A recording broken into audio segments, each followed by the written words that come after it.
હની ટ્રેપમાં પકડાયેલ બે મહિલાને પાસાના કાયદા અંતર્ગત જેલ હવાલે કરતી સારોલી પોલીસ મહેરબાન પોલીસ કમિશનર શ્રી અનુપમસિંહ ગેહલોત સાહેબ તથા ખાસ પોલીસ કમિશનર શ્રી સેક્ટર 1 તથા નાયબ પોલીસ કમિશનર શ્રી ઝોન 1 તથા મદદનીશ police commissioner Shri B division Surat શહેરનાઓએ હની ટ્રેપનો ગુનો કરવાની ટેવવાળા લોકો ગુનો કરતા અટકાય અને ગુના ઉપર અંકુશ રહે તે સારું હની ટ્રેપમાં પકડાયેલ ઈસમો વિરુદ્ધ પાસા દરખાસ્ત કરવા સૂચના કરેલ હોય જે સૂચના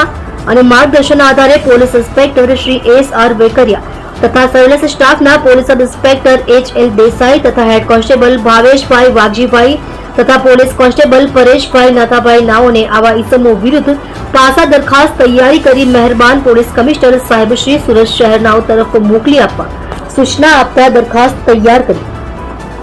મહેરબાન પોલીસ કમિશનર સાહેબશ્રી તરફ મોકલી આપેલ જે પાસા દરખાસ્ત મહેરબાન પોલીસ કમિશનર સાહેબશ્રી નાઓ દ્વારા મંજૂર કરી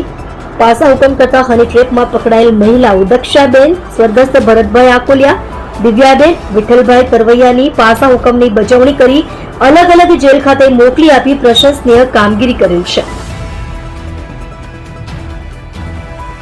તમે જોઈ રહ્યા છો કેપી ન્યૂઝ ચેનલ રફીક શેખની સાથે.